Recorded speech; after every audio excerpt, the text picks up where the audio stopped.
Welcome to the Anti-Neocon Report. With me is my guest, Scott Ritter, a.k.a. the Maverick, former Chief Weapons Inspector, Marine. You guys all know who he is. We're going to be talking about Ukraine, and we're going to be talking about the failures of intelligence and other subjects.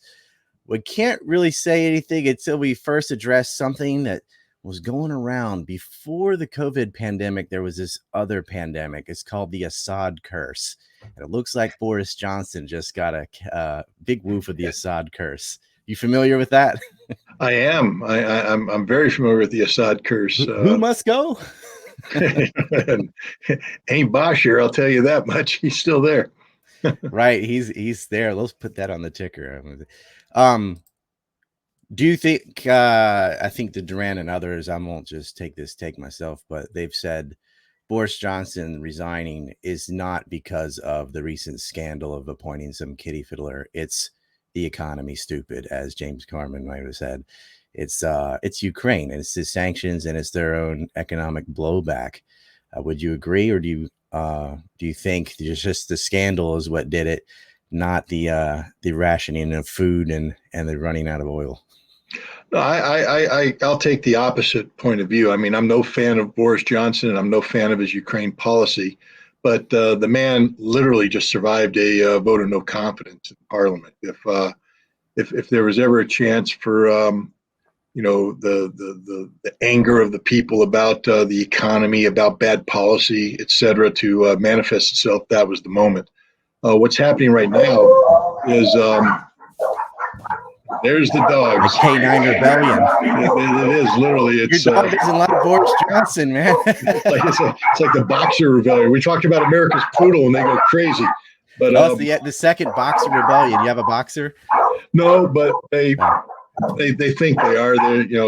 They just make noise, and we're gonna have to work our way through this one because I can't get up and do things. So hopefully my wife will come down and resolve this issue. But no, I think that this is about integrity. I think this is about Boris Johnson literally being a man with zero integrity. This is a frat house boy gone bad. I mean, he was always a bad boy.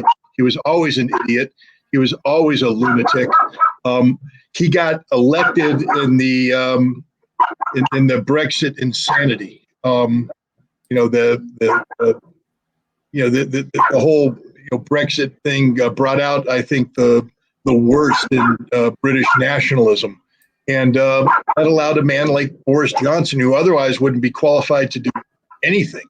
He's literally not qualified to do anything, and he became the prime minister of one of the 5 nations that lead the world in the Security Council of the United Nations. I mean, they're a permanent member of the United Nations Security Council.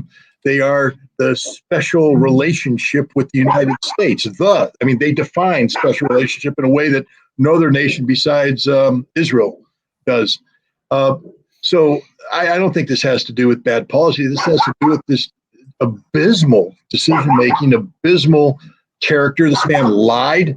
When you have the staff of 10 Downing Street, not the cabinet ministers, but the staff, the people that serve on him every day, say, no, we're done. We can't be with you either. This isn't about bad policy. It's about bad character. I think this is all about the absolute dearth of character in Boris Johnson. You think part of that was the stunt he did with should we take our jackets on or off? We have to take our clothes off to be more masculine than Putin. He didn't. I think that Justin Trudeau was actually the sort of the leader of that stupidity. But that's part of Boris Johnson. There's a segment of British population. I mean, the man says, I have 14 million reasons to stay in office. 14 million people voted for him. And one of the reasons is they loved his fop-haired, fat frat boy look. The fact that he wasn't a genteel establishment, they fell for it. They went for it. So they love that kind of stuff. I mean, they love him sitting there looking like an idiot, taking off his jacket, making stupid jokes. He didn't lose votes for that. The people that hate that are the people who never would have supported him to begin with. He has a lot of support. But at the end of the day, You can't be a liar and be the prime minister. You can't be.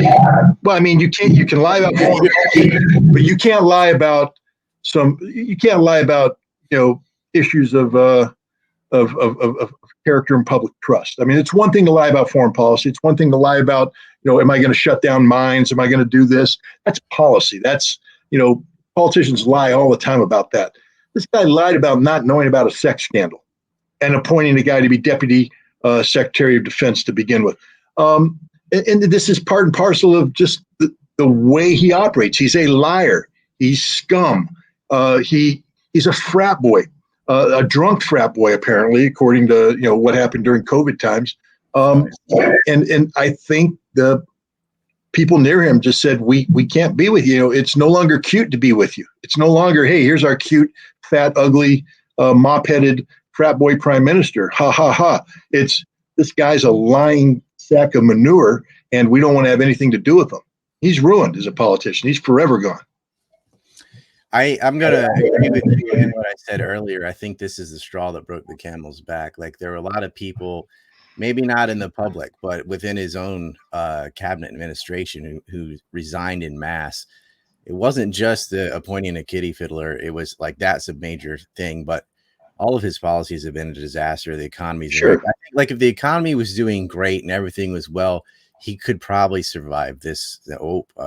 Play ignorant. Yeah, you can't survive this on top of this. Came on the heels of a no confidence vote, right. And the mere fact that they had this vote shows that he had problems within the party that they decided to paper over. But yeah, we shouldn't pretend that there weren't problems. We shouldn't pretend that there wasn't division. There was, but he had dodged that bullet. And yeah, this is the straw that broke the camel's back.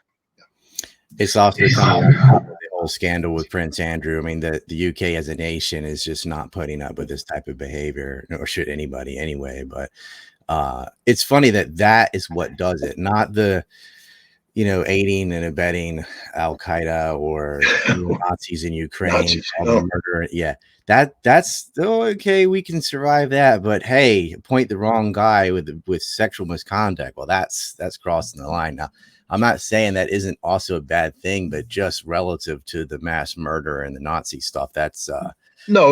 Look, the public is they always talk about the fickle public, and there's a reason why they use that term, because the public will turn a blind eye to certain things, and other things become the end of the world, when everything should be the end of the world. I mean, I wish we would start holding politicians to the highest possible standard, the highest standard. They represent us, we the people. We the British nor the Americans should not be in the business of electing frat boys. I mean, frat boys were cute in college. I like to beat them up. I didn't put up with their nonsense. But it was cute. You could sit there and look at the idiot frat boys with their, preppy shirts, sitting at the bar, getting drunk, trying to pick up girls. Okay. But that's not reality. Eventually you're going to graduate, move on into the real world, and have to assume a certain level of responsibility. And most people grew out of it. Most people became responsible adults, got married, started families, understood what it suddenly meant to be the rock upon which your family is built, the rock upon which your local community is built, the rock upon which your society is built. Pardon? Real masculinity, being a father. And I'm not saying that. I'm not saying that is a slap against women. Look, I have two daughters. My wife. I view them as saying that either. I'm saying, yeah, I know. I just have to put that caveat in there, because, as you know, there's a lot of haters out there. And the moment you say something, they jump on you and say, "Oh, well, you're a chauvinist pig," and this, that. The last thing I am is a chauvinist pig.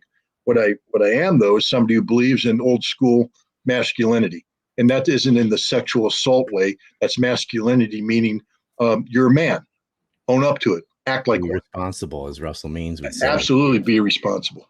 Absolutely, be responsible. We are suffering. Both sexes are suffering from a huge lack of responsibility and accountability, and that goes all the way up to the top of the politicians, with Joe Biden saying the Putin price hike.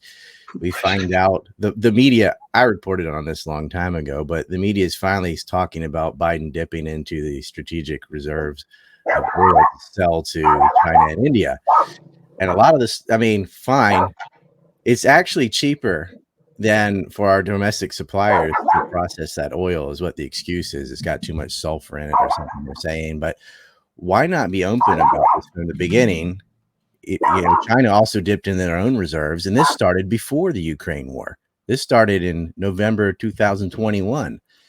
Just recently, they're talking about it, I guess, because Tucker Carlson said something. But in the middle of shortages and price hikes, they're selling oil abroad for cash to the Chinese. If you're looking for consistency in American policy, you'll be on a forever journey. Again, it comes down to absolute lack of integrity. I mean, to encourage the Europeans to sanction Russian oil, to encourage that, and then we follow suit. While, understanding, I think you touched on it, our refineries are geared to a specific grade of crude. You can't just take any Saudi crude don't work in our refineries. That's right. Venezuelan crude used to work in our refineries till we sanctioned Venezuela. Then we went and started buying a special brand of Ural crude out of Russia. And I forget what the numbers were, 300,000 barrels a month or something like that, or I don't know. We were buying, it was a good number. But now we said, we're going to stop doing that, except we're not. But it's still coming because we don't have an alternative to it.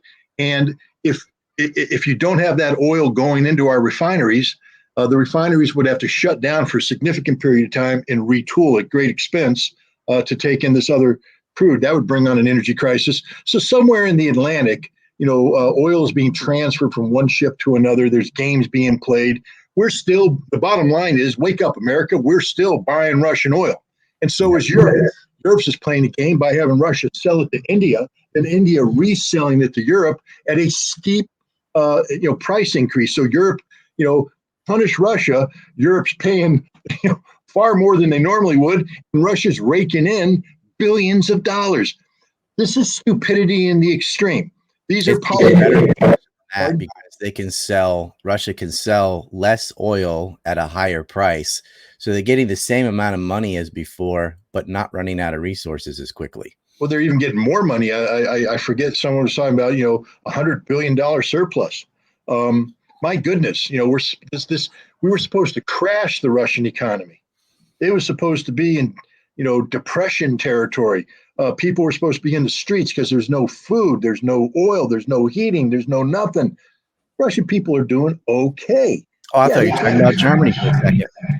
Germany, no, that was Germany's not doing okay in the summer.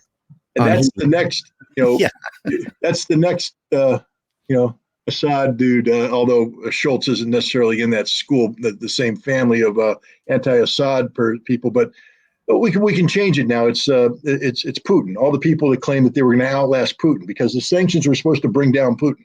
The sanctions were supposed to cause a popular revolt in Russia that would sweep aside Vladimir Putin. Instead, he has all-time record popularity ratings. Russia's stronger than ever. Literally, Russia's never been this strong in modern history. And we can thank us. We made this happen. I mean, Putin deserves credit. One hell of an executive leader. Give him credit. But, sure. We get the big assist. I mean, he's scoring all the points, but we're the one feeding him the ball under the basket. He doesn't even have to drive to the basket. He just stands there and we pass it to him and he dunks it. I guess America made themselves blind too when they kicked Russia off of SWIFT. I mean, they'd already been building a war chest since the coup in 2014 and prepared for that with China and everything else. But when you kick someone off SWIFT, you lose intelligence too, because they used to have at least know every single transaction, where it was going and how much. Now they have no clue.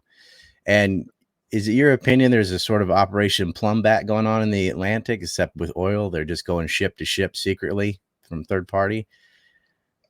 With oil? Yeah, with oil, with barrels of oil. There's no doubt about it. Look, that's how Iran survived for a number of years off the coast of China, or off somewhere in the Indian Ocean. The Iranian tankers would just go out there and transfer it to other ships, and those ships would show up in Chinese ports. There's 100%, 100% in the Atlantic. There are ships that are doing ship to ship transfers of oil to evade, the sanctions tracking. And again, this is just pure hypocrisy. Please be honest with the American people. We earned it. We deserve it.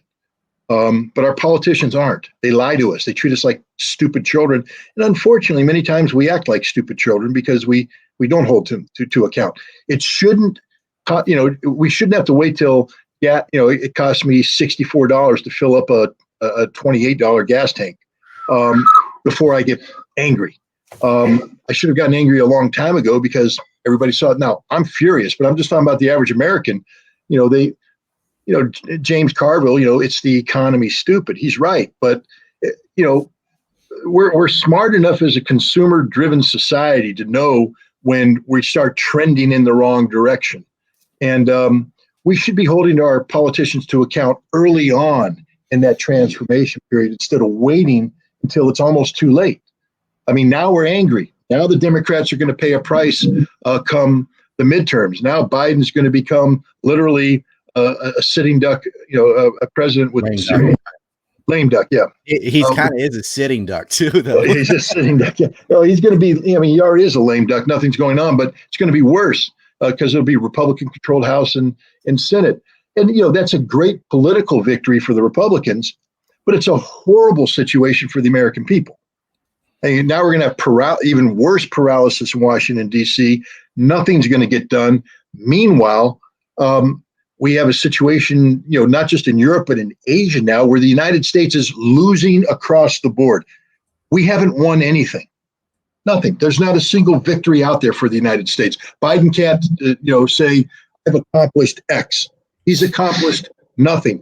Every single objective he's laid out, he has failed in and failed horrifically. And he's going to fail more. Well, Raytheon's okay, I guess. Well, that's more, though. You have Lloyd Austin that goes from the DOD to Raytheon and back to the DOD, and they all do that. I mean, James Mathis, it should be banned. I mean, I don't understand how you can get a 4th star and then be allowed to do that. There should be a law passed that if once, let's say you enter the flag officer rank, you put on that 1st star. You have to sign the equivalent of a non-disclosure agreement. It basically says, by agreeing to put on this star, I will retire from the military and I will never take a position in defense industry ever. I'm barred by law. I can go work for an academic institution. I can be on government advisory boards, but I can't work for a defense industry. If I want to work for again. Neither can my spouse. That's another workaround they have sometimes. Well, yeah. But the bottom line is, you want to wear that star, have the honor of wearing the star, then you have to pay the price. That star shouldn't be a wink and a nod boost to your post-retirement income, because that's what it's become. It's become an automatic supplemental income for these guys. Because once you enter general rank, you're managing multi-billion-dollar budgets. You're the guy making the call. You're signing off on the paperwork on whether we're going to buy more F-35s, F-22s, howitzers, you name it, we're there. Javelin missiles. And now you retire and you go straight into the industry you just helped enrich as a general. And now you're going to be the retired general helping the other general come along in the little game. Let me show you how it's done, son.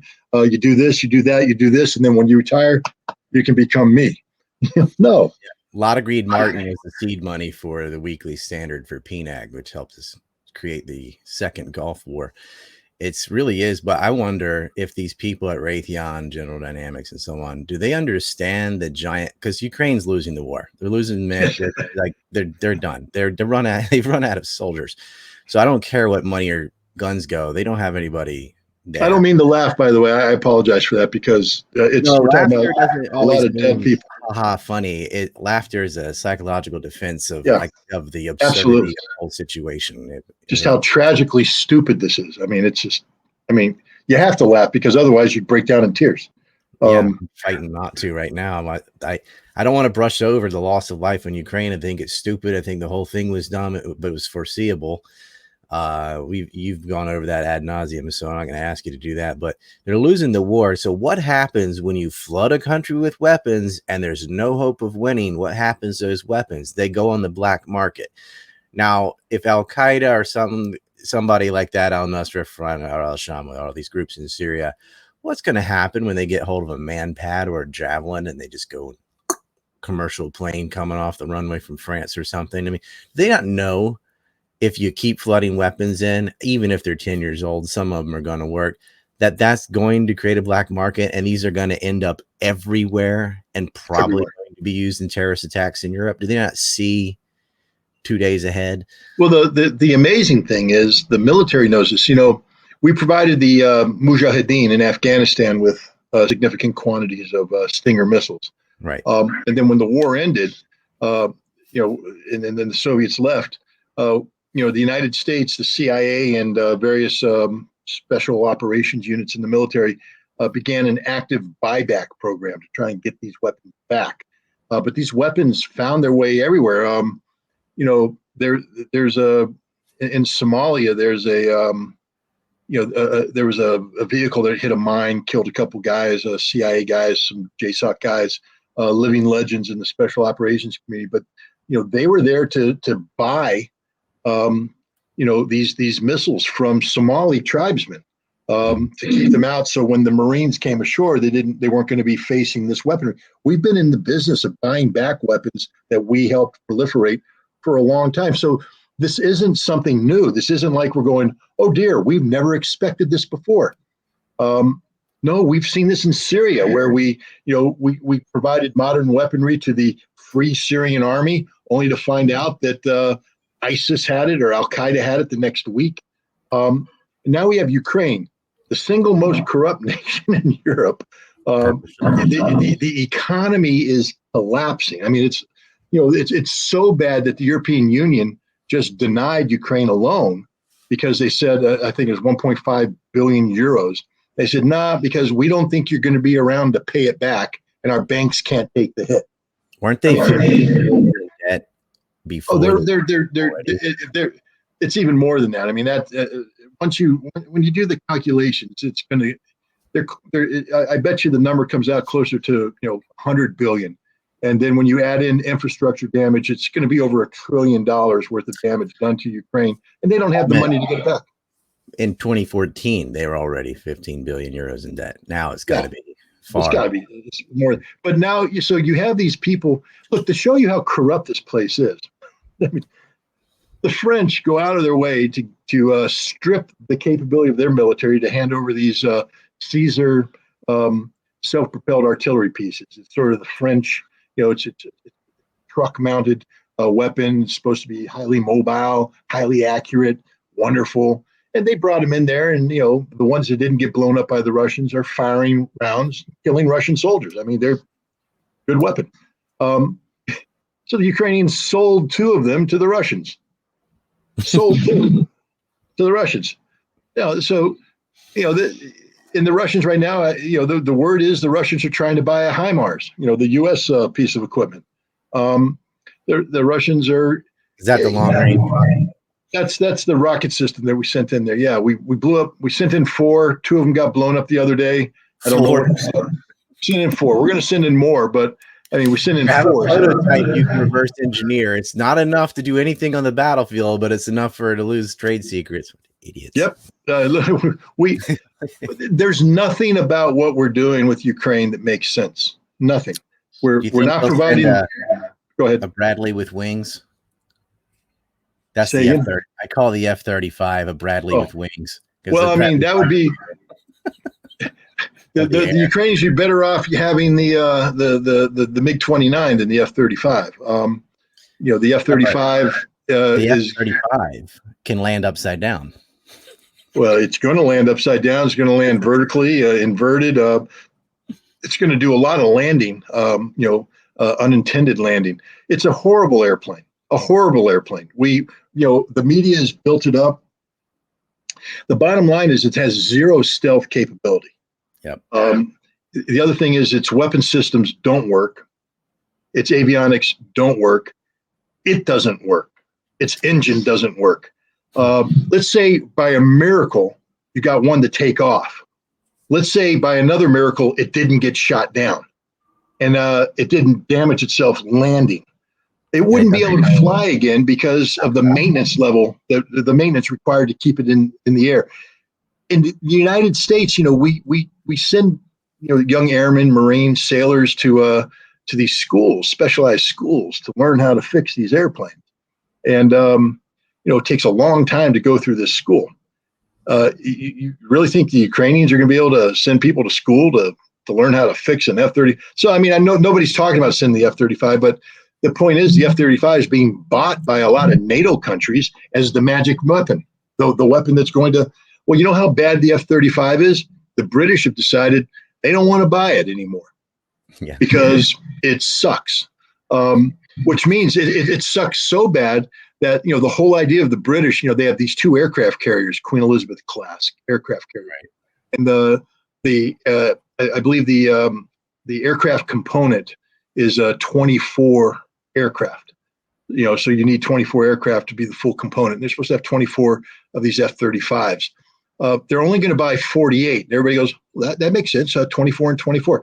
Do you understand what training is? Do you understand what maintenance is? Do you understand that doesn't mean? It means that they might not even be able to get one carrier battle group off, but there will be one carrier that will not have any aircraft. So you spend all that money on an aircraft carrier, but the airplane that's supposed to go on it is so bad that you're not going to buy it. You'd rather mothball an aircraft carrier than buy the airplanes and make the aircraft carrier viable. And the naval version of the F-35 didn't even have a landing hook that matched what they needed for it to land. You could say the F-35 flies about as well as John McCain. Well, John McCain would have been the ideal pilot for an F-35. Also, the ground crew that was repairing it got sick from whatever goop they put in for the stuff that doesn't work. And they wouldn't even tell the medics what was in it because it was so super secret, right? Even though they could die from it. And people are passing out flying them because they have this like liquid oxygen mess that is pulled through the filter and all instead of just using liquid air. And so some of the pilots are passing out. It's had so many problems, $1.5 trillion, over, decades to build this thing. But, components of it are made all in the right different states and districts, right? Yep. So even Bernie Sanders voted for it. It's a Bradley with wings. And that is the problem with the U.S. military on a strategic level too, and Ukraine as well. They thought, oh, we'll have a nice time profiteering. We'll load them with all this obsolete gear, and then we'll back order to refill and justify another giant budget for the NDAA. And Ukraine seems to, it's so corrupt, as you said, that they are pulling PR stunts. Like, why did they sit in Severodonetsk and Lysychansk for so long when it was obvious they were getting encircled by anybody with a computer?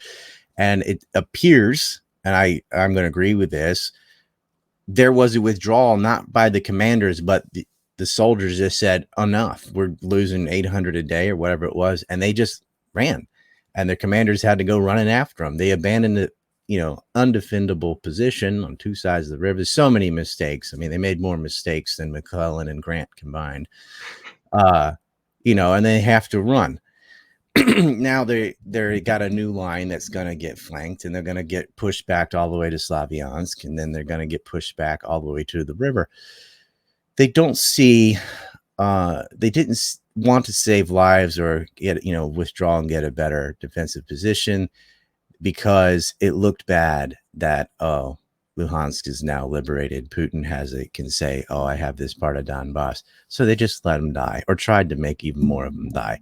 So they're not concerned with what would work tactically, much less operationally on the battlefield. They're just looking for cool tweets or something. I don't know how short-sighted these people are, but they seem to, the Ukrainians are lying to the intelligence in the US, and the US then is just either believing it or agreeing with, yeah, we'll lie. That sounds good. We're going to lie too. All the way up to the president, who we know, as you've pointed it out before, has told people, I don't care what the reality is. You go and say this, even if it's not true. Well, now you've just touched on the whole thing. We have a policy of being seen as to be standing up to Russia and Ukraine. The perception that America and NATO is standing up to Russia. Now, we're not willing to stand up on our own 2 feet because the Russian bear might swat us down. So we have the Ukrainians standing up for us. But we must back the Ukrainians. And this creates a whole perception-driven reality. For instance, why did Zelensky override his chief of staff, his generals, and stay in Severodonetsk? Why? Because he needed to create the impression of a Ukrainian army that was capable of standing up and slowing down the Russian onslaught while he was begging for billions more dollars.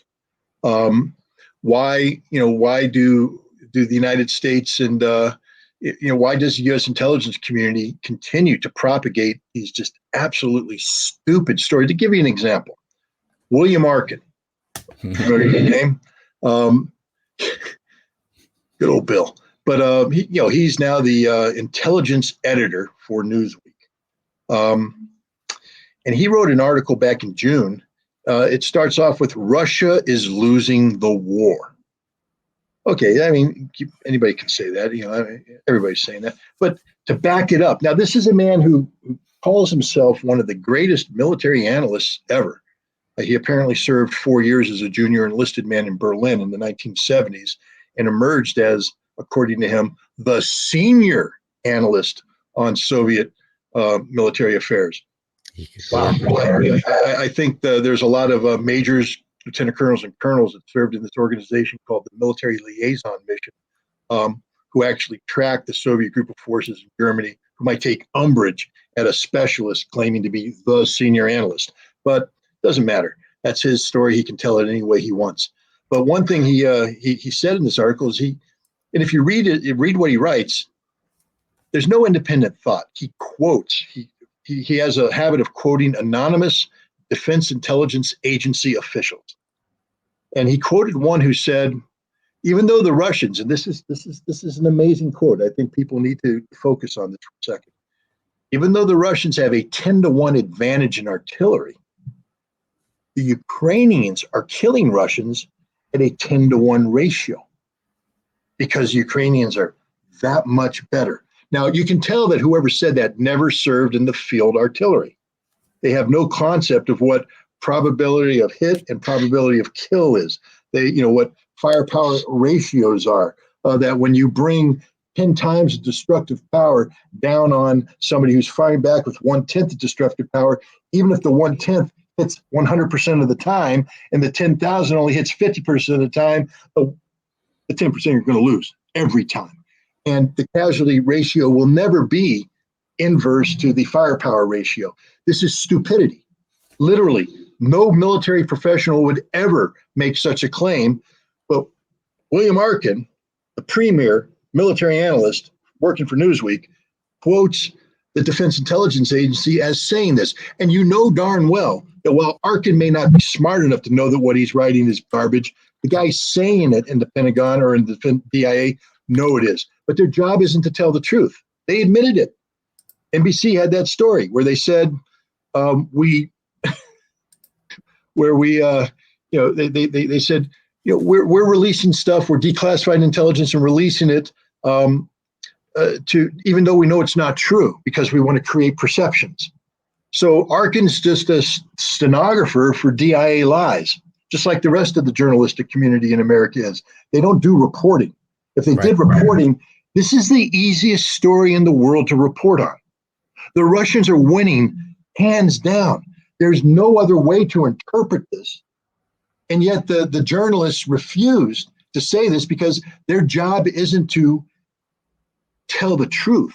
Their job is to serve as the compliant mouthpieces of, the powers that be, who are desperately trying to shape a public perception that Ukraine, while they may not be winning the war, at least have the potential of winning the war. Wake up. Ukraine will never win this war.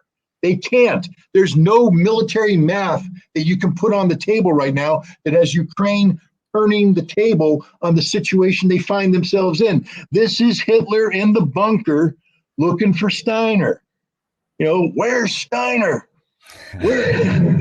You've seen Downfall, right? It's funny. It's the same analogy that Larry St. Johnson made is Hitler's in the bunker moving invisible armies. Invisible armies, man. They're just there. They're going to counterattack. It's going to be Scott beautiful. Steiner. I don't know if people are familiar with Scott Steiner as a mathematician, but that wrestling promo pretty much sums up Pentagon math of they can't understand what a tenth of hitting is and this and that. But yeah, it's hard for the press because they're told if you don't say what the state wants, we'll cut off access. So you won't get access to the White House. You won't get access to this and that. And they don't want to lose their access. And a lot of them are ideologically in line with it too. I mean, they're full of profiteers as well. On the upper levels, the editors decide what goes in and out of the paper. So it doesn't matter how many journalists you have. It bottlenecks, and the editors don't get to be in that position unless they have a certain type of ideology. Yep. Look, I'll give you a quick war story to show you that this isn't a new phenomenon. This has been going on forever. Back when I resigned from the UN in 1998, that fall, I was hired by NBC News to be an on-air analyst. So that's where I met Bill Arkin, because he was a MSNBC dude. And Bill and I did not agree on Iraq. His track record sort of shows that he was wrong, but that's just Bill. But Tom Brokaw was my new best buddy. Got invited to his Christmas party. I met all the producers and the reporters and all this. And sometime in the early spring, we were there, and they had of course I can't remember her name, but they had a White House correspondent. Claire Shipman might have been her name, but I don't hold me to that because I'm probably wrong.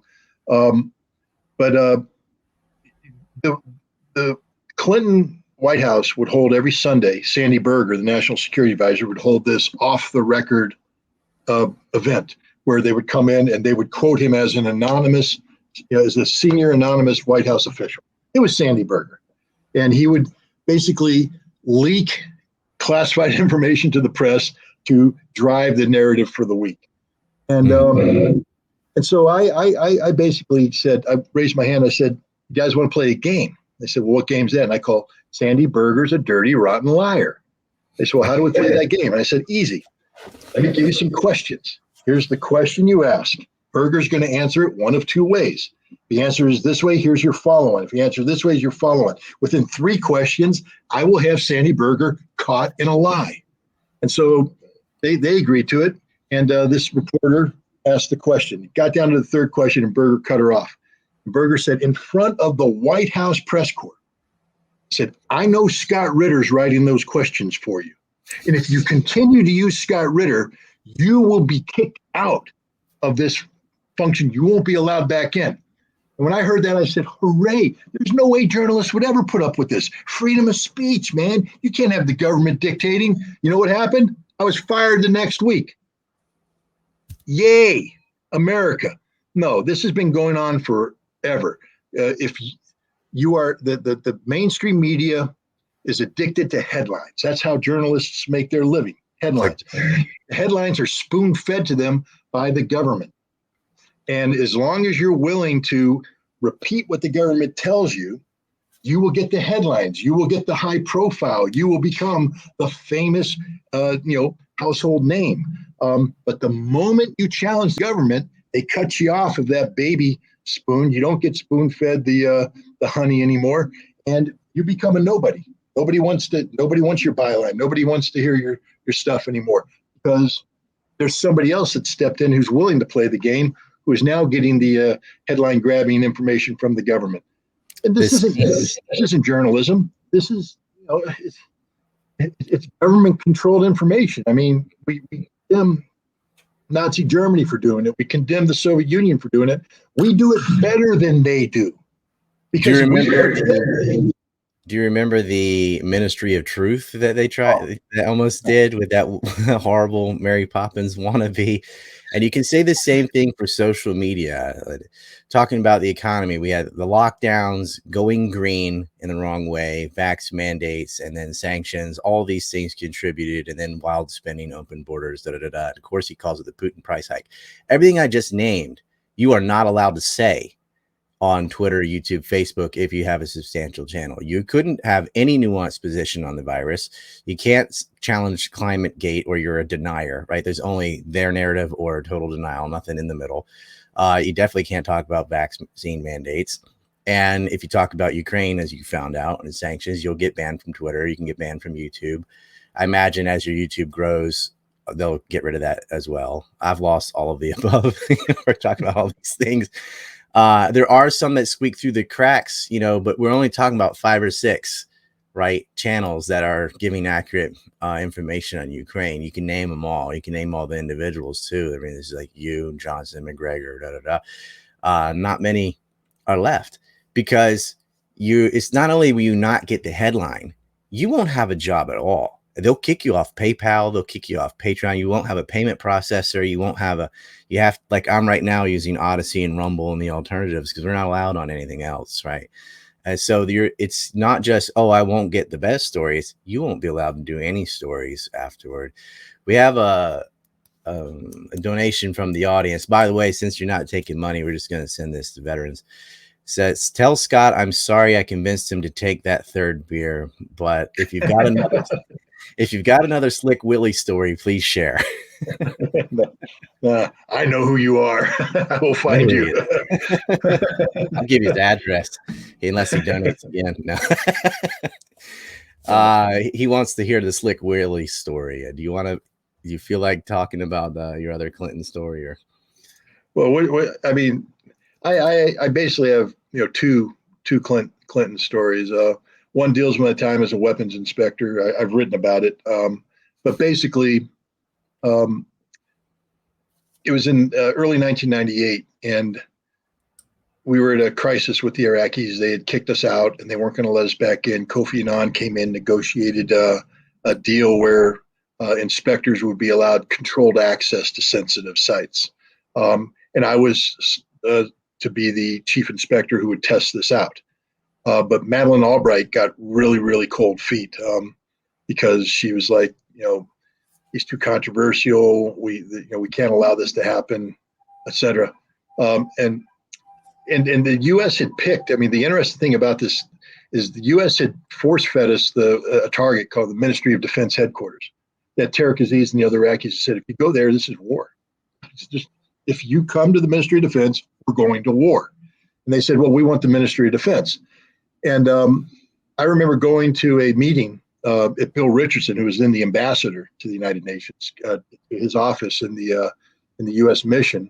It was me, Richard Butler, the Australian executive chairman, Charles Dulfer, an American deputy, a CIA guy, Richardson, another senior American. And Butler had just come in from a meeting with Madeleine Albright. And he stands up on a whiteboard and he goes, okay, Ritter, here's the deal. You're going to go in on this day and you got to inspect the Ministry of Defense on this day because we got to have you pulled out by this day so they can begin bombing on this day. And I was like, wait a minute, we're UN inspectors. Why are we talking about bombing? Yeah. He said, no, that's the plan. I said, well, no, with all due respect, if I'm the chief inspector, my job's to inspect. Okay, yeah. So all you have to do is tell me to go in, try to inspect, and if we don't inspect, then pull me out. That's all I want to know. I don't want to know anything else because that's not my job. Like, no, we get it, we get it. Well, Albright heard that. She's like, no, pull him. We don't want him. But so I got to Bahrain and find out that I've been fired. My deputies, who were the 5 of the most senior people in UNSCOM, senior inspectors, senior biologists, chemists, best of the best, they revolted. They said, no, if Ritter's not leading this mission, the mission's over. So that got back to the CIA guy, Larry Sanchez, who's now, he has to find Bill Richardson, who has to tell Bill Clinton that Ritter's got to be the guy. Meanwhile, Albright's trying to get the Clinton to say Ritter can't be the guy. So Clinton's right now downtown New York. It's Time Man of the Year event. So Clinton's in there shaking hands and everything. Albright's trying to get to him. Sanchez gets to Richardson. Richardson now is racing Albright to get to Clinton. They come up, and sure enough, boom, says, "Hey, Mr. President, how you doing, Bill? We got this inspection coming in." I know, big inspection. And we got to have the best inspector leading this. We need the best. Scott Ritter's the best guy. And Ritter it is. And so then Richardson leaves, Albright comes up. "Mr. President, we can't allow Scott Ritter." I just told Bill, Ritter's the man. We're going with Ritter. Albright was furious. But so anyways, I get there, we do the inspection, and the Iraqis say, "Pound sand."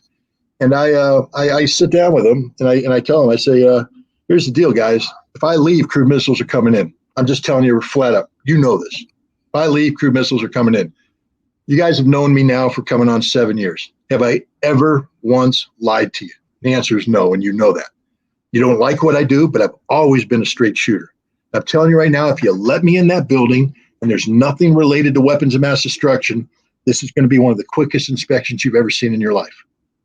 I'm not here to screw around. And they finally let me in with a lot of inspectors. Meanwhile, Madeleine Albright's in Paris with the French at this function. She turns her French counterpart. "Hey, guess what's going to happen in an hour?" "What?" "We're going to blow that whatever out of Iraq. We got the cruise missiles going in." "What do you mean? There's a UN inspection." "The fix is in. We got our man on the ground. He's going to make it happen." Well, then she gets the phone call, and instead of cruise missiles going in, it's no, Ritter gained access. The attack's off. Now you know why the U.S. government hates me. But that was my one Bill Clinton story. The other one was in the Ivy at the Ivy restaurant in Los Angeles. I went there with Bianca Jagger, and Clinton saw me eating with Bianca Jagger, my sister, and he shows up. And he didn't see me at first. He saw Bianca Jagger. He comes up, he goes, "Bianca." And then he looks over at me, he goes, "Ritter." Mr. President, I didn't like it. But that was rather Slick Willie. Wasn't it Madeleine Albright that was the origin of the story about Saddam trying to kill Bush Sr., assassinate W's daddy? It wasn't. No. That actually was concocted by Paul Wolfowitz and Richard Pearl and that crowd. The interesting thing on that one, again, a little bit of backstory there.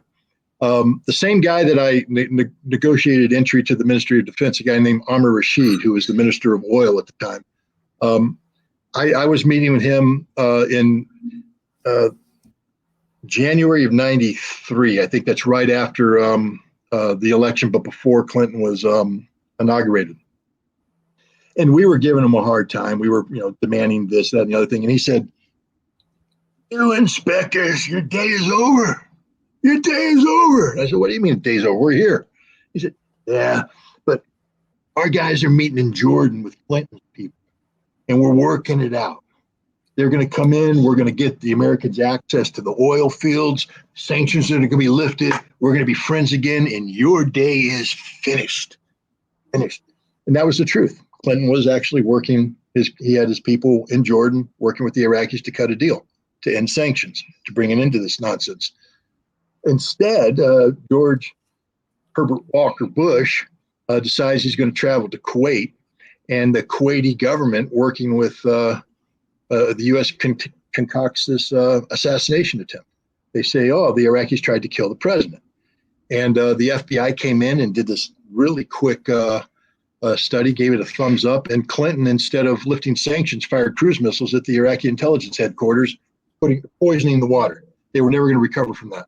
Now, the interesting thing is they accused the Iraqi intelligence of doing this. And yet, when we occupied Iraq in 2003, we gained access to the Iraqi intelligence headquarters. We captured all of their documents, the totality of their library. We captured all of their intelligence officers. We subjected them to detailed interrogations. And you know what we found out? That there was never an assassination attempt, ever. In fact, the Iraqis were stunned when they heard about it, and they launched their own investigations into what was there a rogue operation. They wanted to know, where did somebody go rogue? Who, and then they found out, no, this is purely the artificial construct of the Kuwaiti government. And here's the important part: coordinated by people who were no longer in government. Paul Wolfowitz, Richard Pearl, they were out. Clinton was in. And yet you have these people who are no longer in government working with a foreign government to create a lie designed to shape U.S. policy in a fundamental manner. Imagine if Clinton had lifted the sanctions. There may not have been a 9/11. Mm-hmm. There definitely wouldn't have been an invasion of Iraq in 2003. We could have a completely different Middle East. Completely different Middle East. Imagine that. But Paul Wolfowitz and Richard Pearl carried out their own little secret foreign policy thing that set in motion the events that led to 9/11, that led to the invasion and occupation and debacle. Why Americans, in most countries, people of this nature would be arrested, maybe shot for treason. Instead, Paul Wolfowitz came the head of the World Bank. Richard Pearl, ended up on all these defense boards. He's the chairman of the policy board. Was this 90? What year was this? 93. So James Woolsey was in as director of the CIA. CIA. Yeah, Woolsey was just sort of he was a big lightweight. Because James Woolsey is one of the sources of this meeting in Prague nonsense where, Muhammad got anthrax from senior Iraqi officials, and he quoted as his sources Israeli security forces, which probably were not even there, and that's made up. Woolsey just made the whole thing up. These neocons stovepipe that in, and then there's a story of the Office of Special Plans, and who's in there again? Doug Feith, Wolfowitz, Richard Pearl, same cabal, right? Yeah, as you know, as we all know. And then again, aside from that leading to the September 11th, just the sanctions themselves, you're talking about hundreds of thousands of people died, most of them children. Yep. Pointlessly. Well, we lived, when I first went to Iraq as a weapons inspector in December of 1991, Iraq was still living off of the fat of the wealth they stole from Kuwait. The Kuwaitis, Kuwait City had a lot of stores with a lot of gold watches and a lot of automobiles, and all that was stolen, and the Iraqis had all that. And so when the inspectors went in, you have the market. You could go to the market, and I'm as guilty of it as anybody. I'll be honest. I went there and I saw this watch that normally is like a $5,000 watch. It was being sold for $200. So I bought it for my wife as a Christmas present. And somebody, a UN person, came up and said, well, that's stolen Kuwaiti stuff. I was like, well, I didn't know that, but yeah, I guess it should have been obvious. So we, no, I didn't. It was too late. By the time pardon? Could you get it? Could you figure out who it's stolen already? It's it's there. We have not, we didn't sell it. We didn't exploit it, and I stopped, I stopped going to the market because I felt really guilty about it. But the point is, there was enough fat that Iraq was able to still have a modicum. You could still go to, for instance, the buffets in the Sheraton or the Palestine Hotel and have food, hotel, 5-star hotel buffets. But by 93, the city was dark. The stores were empty. The restaurants were shutting down early. And for the first time, you saw women and children in the parks, the women just sitting there with their kids. And, we'd go up and we'd hand out water and MREs. And then the Iraqi Secret Service would come in and take the MREs behind us. And we watched a family, a mother with, I think, 5 children. And gradually she had 4 children, then she had 3 children, then she had 2 children, then she disappeared. Now, I can't tell you absolutely certain what happened, but come on, use your imagination. And this was happening throughout Iraq. We'd inspect, facilities that were next to hospitals, and spontaneously women would come pouring out of the hospitals in demonstration, condemning us for killing their children. Their children were in the hospitals now, suffering malnutrition and stuff like that. Man, we saw this. We saw this firsthand. We know what was going on there. And it was tough because as an inspector, we were blamed. It was our fault. You inspectors are the ones that are not allowing the Iraqis to get the sanctions lifted. I said, no, it's not my fault, man. I'm doing my job. But it was a tough situation. I mean, the suffering of the Iraqi people, the American people have no clue what happened during the decade of the 1990s, just like we don't have any clue what happened during our occupation. We pretend that it's American soldiers handing out candy and bubble gum. No, it wasn't. I feel like that's a bit how Yemen is right now.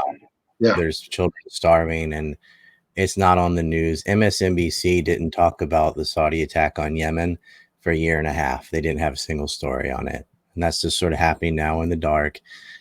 And, Palestine, Ukraine, there's all these places where there's so much suffering and there's no story, there's no coverage, there's no responsibility, no accountability. And all these things are very preventable.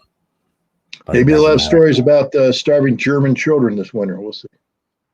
They didn't talk about that either after World War II. They're like, F them, they're Nazis. And there were lots of there were a lot of starving people of the old Axis powers who were civilians, had nothing to do with it, and they're still suffering. They didn't care about that either.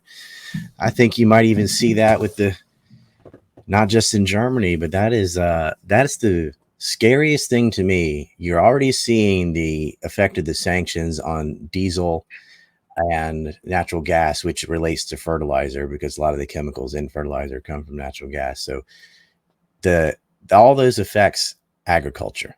So right now, diesel's sort of hitting. I've talked to farmers in the Midwest. They're like, do you want to know how much it costs to fill up this tractor to plow the X amount of acres? Way too much. But you wait for maybe the US won't be as hurt by this, but in the world, the fertilizer shortage and the grain shortage, which is partly Ukraine's fault. You talked about mines earlier. They mine the waters outside of Odessa, and now they don't know where their own mines are, and they've drifted around, so they can't export grain. Even on like merchant ships, they're not allowed to. It's not that they're not blockaded. Russia's not blockading grain. They're just not allowing military ships, but they can't export that way because of their own water mining. And then they can't go through Belarus because of their own sanctions. And it's very difficult to go through Poland because the railways they're old Soviet lines. They don't go to Poland. So I don't know if they could truck them there or whatever, but there's going to be a shortage of grain for all those reasons. And there's going to be a shortage of fertilizer. And so come October, what are they going to do? I mean, we're going to have famines, especially in the global south. And I believe famines are going to hit Europe as well. They don't have it. And no one's talking about how to swerve this. What's the exit ramp? Who can export enough food? What are we going to do? Just let them die? And then that's going to cause a refugee crisis and on and on. They don't see it. And that lift the sanctions and let them go through Belarus today, or else they're going to starve. Yep. When we speak of military stuff, I talk about, reaching a culminating point, meaning that you have two militaries that are grinding it out and one gets the advantage, but, usually it's seesaw. But as you keep grinding, the other side gets smaller, which increases the grinding capability. And at some point in time, you just can't reverse the trend. It's over. The same thing's happening economically right now in Europe. Economies are going to collapse. They can't recover. When some of these factories shut down, they'll be shutting down forever. And nations that have economic depth like Germany, might only just, have a depression. Italy, the southern Italy could have starvation. Portugal could have starvation. Spain could have starvation. Parts of France could have starvation. The Balkans, starvation. This is, and we're rapidly, as you just said, they have to lift the sanctions now because we're reaching a culminating point economically where, we're not going to be able to turn it around before winter hits. I mean, it's sometime in July, it's over. If you haven't fixed it by July, it's over. It's a game, set, match. Russia wins. And this isn't, winning militarily. This is winning the whole shooting match. I've warned about this. What happens when every government in Europe collapses? I mean, Boris Johnson's just the tip of the iceberg. Where's the Italian Prime Minister Draghi is about to go. Macron is the president. He won an election, but we've already seen that he may not be able to control the parliament. Scholz is out. I think Scholz is going to have a no confidence vote very, very soon. The Dutch right now are the farmers are just they've had it.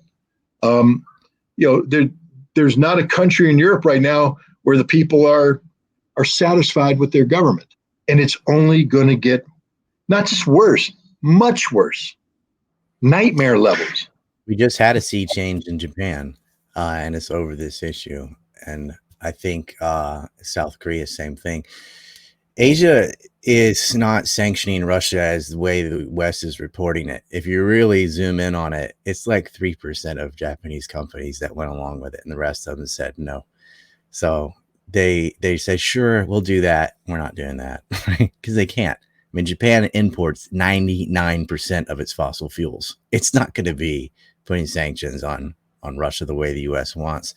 But even in Sakhalin, they're paying a price for playing the game. I mean, the Russians are saying, you may lose your shares. We're reconsidering.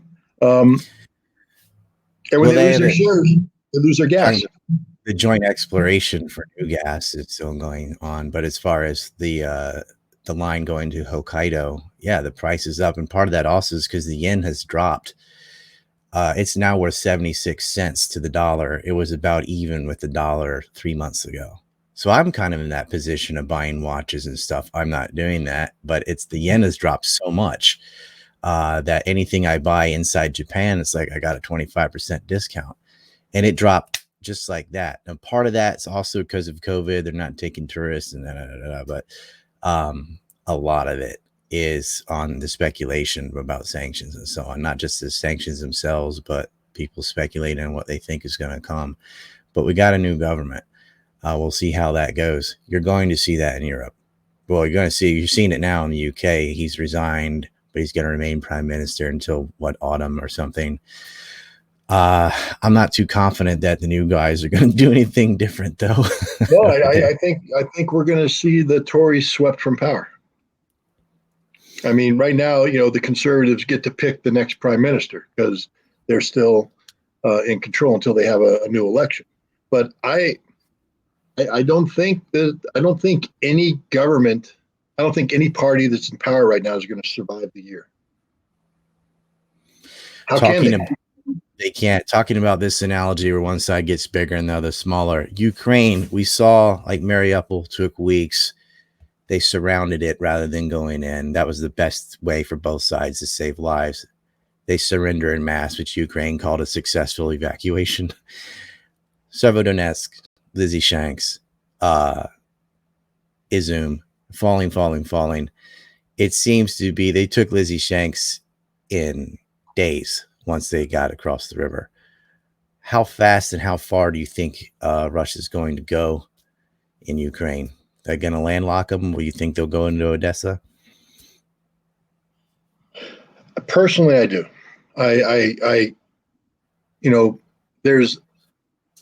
was interesting. I mean, Putin is a politician, so you have to take everything he says with a grain of salt, like any politician, except the fact that, unlike most politicians, when Putin says something, it tends to be an honest reflection of Russian policy.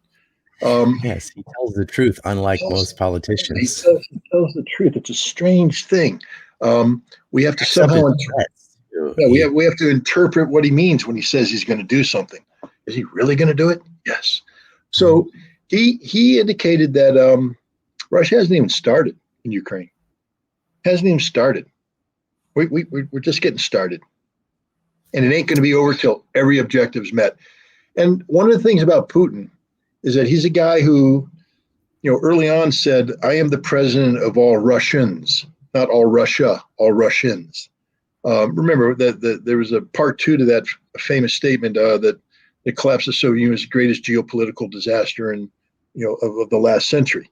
Everyone, Soviet lover. No, he doesn't love the Soviet Union because there was part two. Because overnight, tens of millions of Russians became homeless, and I am the president of all Russians, and I will take care of these Russians.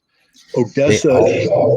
They always omit that part of the speech. It's kind of like Ahmadinejad's wiped them off the map. Actually, from the pages of history, like the Soviet Union, they cut that part off and go, "Oh, you're trying to wipe Israel off the map." Blah blah blah. No, they that's what we do because we don't know how to deal with the truth. But Odessa, people shouldn't forget that's where the people that became Azov came down, held a riot. Stuffed 150 Russians into a trade union building, set it on fire, killed nearly 50 of them. And then from there, they moved on, in addition to brutally oppressing the Russian, ethnic Russian and Russian-speaking population in Odessa. Then they moved on to the Donbass, and that's where they morphed into the Azov battalion, then Azov regiment in Mariupol, etc.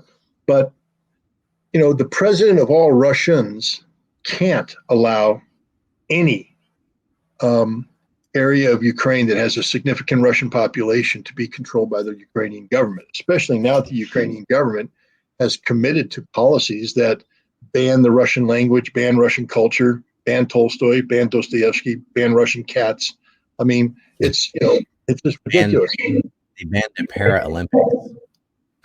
Yeah, why? I mean, because we've reached the culminating point of stupidity in the world where, and the West isn't even talking about this. We have, the interesting thing about Ukraine is it's really one of the key homes of anti-Semitism in the world today. Mm-hmm. I mean, the Western Ukrainians are horrific anti-Semites, and their lineage takes them back to, of course, Stepan Bandera and the murder of hundreds of thousands of Jews by Bandera's followers. Hundreds of thousands of Poles and Russians, all subhumans, and yet we've papered that over. But if you listen to their language, the way they speak about the Russians, now just close your eyes and remove Russian and add Jew. It's the same thing. It's the same level of intolerance. And if you're a Jewish person who subscribes to never again, subscribes to never forget, you are the world's biggest hypocrite if you are silent about what the Ukrainians are doing to the Russians right now. Because trust me, if these Western Ukrainians were to prevail, there would be no Jew left in Ukraine. They hate Jews. They kill Jews. They despise Jews. Oh, but Zelensky's a Jew. Zelensky's a capo. I mean, I'm sorry, I'm crude, but that's all he is. Still killed hundreds of thousands of people in North Africa. Didn't matter. Right? It doesn't matter. I mean, so, the Russians, I don't believe the Russians will stop until they've taken over all of what people are calling Novaya Russia, the new Russia, all the Russian-speaking areas of Ukraine. I don't believe they'll stop until Ukraine is destroyed as a nation state. I warned about this back in December. I said, if this war goes on, I don't believe Ukraine will survive. I believe Russia will have to make an example of Ukraine so that idiot nations like Finland and Sweden and Poland and the Baltics don't decide to flex their pathetic little non-testosterone muscles. Russia's not playing games. I don't know what Lithuania thinks they're doing with this talk of a blockade, but Lithuania will cease to exist. It's just that simple. The Russians aren't playing games. And Putin laid it out. He says they say they can beat us. Let them try. And I'm here to tell you right now, NATO has as close to zero combat capability as you can imagine with the number of troops they have. They can't generate combat-ready forces. There they are, paper baby tiger, not even a real tiger. Poland, good luck getting some of your brigades out of the barracks. And here's the best part about it. They've now woken up. I think the generals all are basically going, oh, God, we have to tell our politicians to shut up. because, and I've talked about this before, during Desert Storm, the great American military victory against Iraq in 1991, the U.S. military fired a total of 60,000 artillery rounds for the entire ground war. The Russians are firing 60 to 75,000 rounds a day. A day. Right now, NATO doesn't have enough artillery to sustain the necessary rate of fire to be competitive on the battlefield for more than 10 days, 2 weeks at the max. Then they run out of ammunition. And what do you think happens? What do you think happens when a military runs out of artillery ammunition? Remember that culminating point, the yum, yum, yum, yum, yum? It's quicker. I thought, according to, Twitter and the New York Times, blah, blah, blah, that Russia was running out of ammunition. That's what they kept saying. If you watch Daniel McAdams' speech from the Houston conference, he went over a list. Russia's about to run out. Oh, they're 2 weeks away from this. They're running out of ammo. They're running out of guys. They're running out of time. Putin has cancer. It turns out lying on Twitter doesn't work. Doesn't work. It's interesting in the Transnistria, that little strip of territory on the eastern Moldavan border with Ukraine. One of the things that it's noted for is this gigantic Soviet era ammunition dump. I mean, massive. They exist all over Russia. The Russians have a lot of ammunition, an awful lot of ammunition. One of the reasons why the Russians have ammunition is that they respect artillery. They understand what high rates of fire bring to you on the battlefield. So they prepare. They're not like the United States, where we'll buy fancy howitzers with high rates of fire and high accuracy, but we're only going to shell out money for X amount of rounds because we're more about maneuver than we are about fire. Look at the Gulf War. We maneuvered. We didn't fire 60,000 rounds. That was it. The Russians, on the other hand, are prepared for this. In the St. Petersburg Economic Forum 2 weeks ago now, the Minister of Defense Industry was interviewed. I forget by whom. And he was asked the question, are you running out of missiles? And you should have seen his response. He laughed. He went, what? No, we're not running out of missiles. We're making new missiles. We got missiles. We'll never run out of missiles. We know how to build missiles. We know why we're building missiles. We know how many missiles we need to build. We're not running out of missiles. And they're not. And the other thing about the Russians is they're very smart.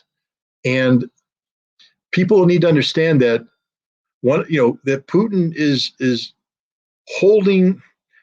The Russians would never commit the totality of their military capability to Ukraine and leave themselves vulnerable elsewhere.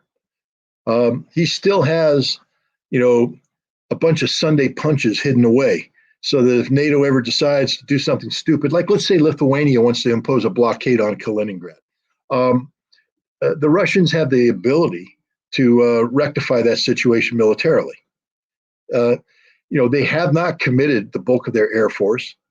They have a whole bunch of these KH-31 hypersonic missiles, the Kinzhals. I'm saying that's wrong, but because I don't speak Russian very well, but the daggers.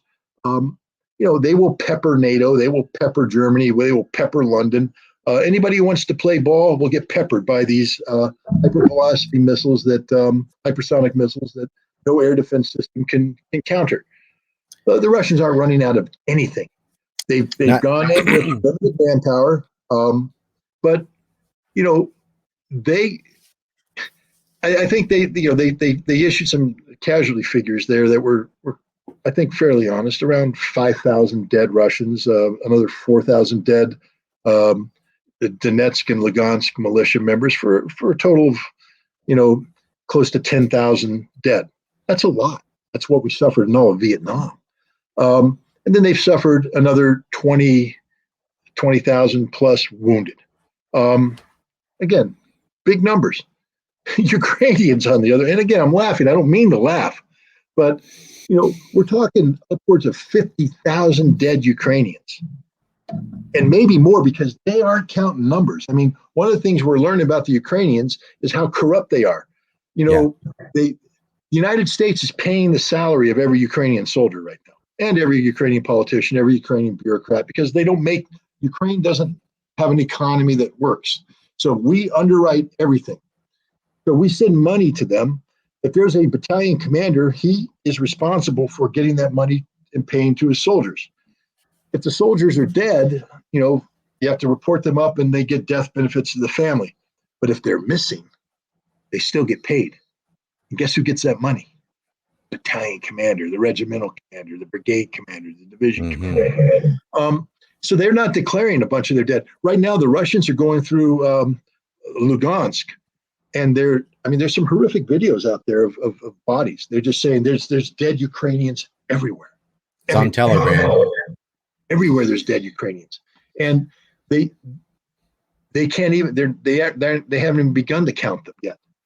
So these are dead Ukrainians above and beyond that which have already been factored in. So this number is going to go much higher. And remember that this is 50,000 dead with the factor being like this.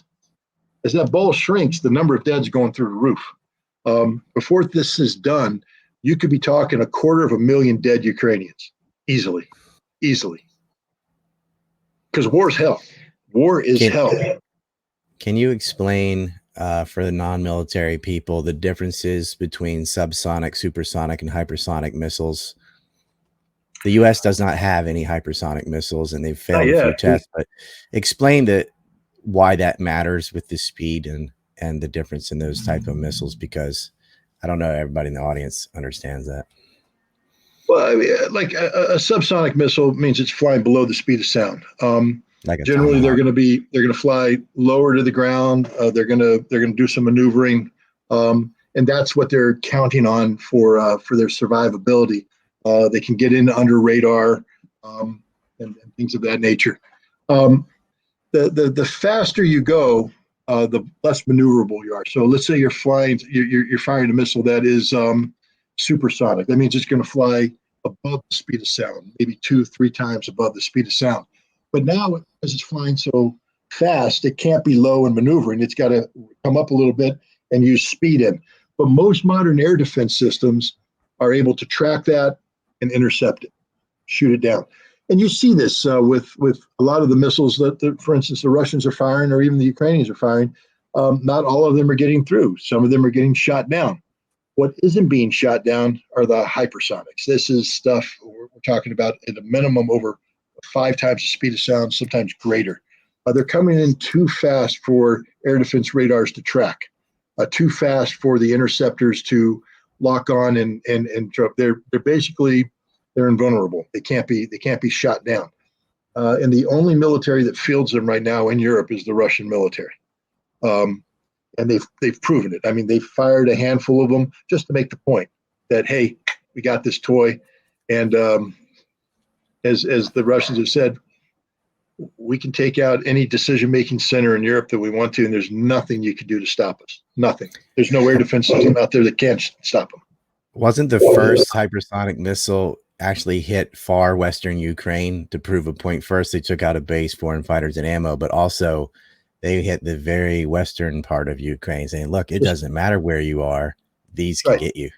That's right. They fired a handful of them, and that's exactly right. They hit targets, I believe, deliberately. Look, they hit targets that could have been taken out using existing cruise with the calibers, et cetera. But they use these hypersonic KH-31s to make the political point that there's no hiding. We'll get whoever we want, anytime we want with these missiles. And you have to ask yourself again, why hasn't Russia then exclusively used these missiles? Well, because they're expensive. There is a limited quantity of them, and they're holding them back for the big game. Well, also because a lot of targets are mixed with civilians, so they have to go in with infantry instead. Right, but I'm talking about the strategic, the strategic targets that they're hitting in Western Ukraine, Central Ukraine, et cetera, far away from the zone of combat. They did say we'll hit command and control if you keep targeting civilians, and they did warn that they could hit command and control centers you could use the TOS-1A, I guess, but whatever they're going to hit it with, they might hit command and control if the Ukrainians don't knock it off with shooting at civilian targets. Well, they did. They hit a target a week or two ago that ended up killing like 50 senior Ukrainian generals. Whoa. And I think the Russians were making the point that, we can do this anytime we want to. I mean, the fact is, we haven't done it because we recognize. Look, the Russians have been playing overly kind game with the Ukrainians, meaning that they could kill a lot more than they are. The Russians are also putting their soldiers at greater risk by taking not a softer approach, but a more deliberate approach. They've allowed the Ukrainians to retain a modicum of command and control so that there could be a coordinated retreat if necessary. If the Russians wanted to, they could just shut down all comms and surround and slaughter these troops. That day is going to come. There's going to come a point where the Russians are just going to say, cry havoc, let loose the dogs of war.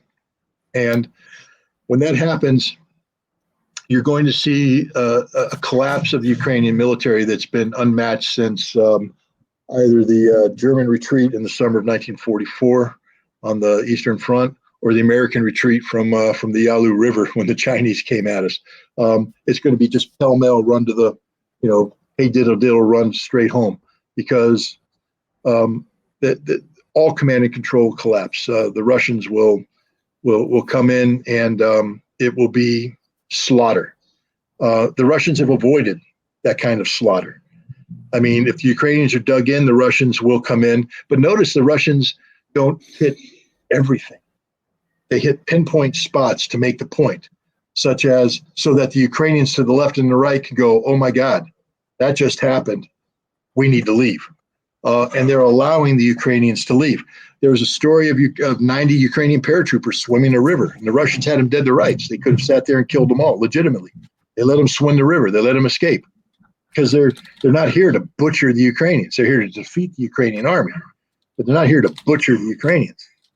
But that day will come, because the more the Ukrainians absorb this NATO weaponry and the more they fire into Russia, the more they kill Russian troops, the less patience Russia's going to have. And Putin said, the longer this war goes on, the more difficult it's going to be for the negotiation. I have a question about Finland.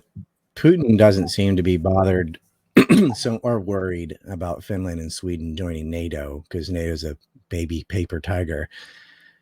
But you've brought up the point about the F-35A, which can carry a nuclear payload. I guess he's not worried about him going to NATO, but he's also not going to allow those planes to go to Finland, or it's just clap time on Finland. What would your assessment be now after Putin's speech, saying he just kind of shrugged off, fine, they want to join NATO, whatever? I don't know the fine points of Russian-Finnish policy. I think Putin is making the point that, and it's a fair point, that Finland and Sweden have been practically NATO members for years. They train with them, they buy their equipment, etc. So he's like, it's not a game-changing event if you guys just now want to put a NATO symbol on there. We weren't planning on attacking you, so we don't care about Article 5 if the situation remains as it is. But if you allow NATO infrastructure on your soil, that's a game changer. That's where we draw the line, and we will have to take the appropriate action.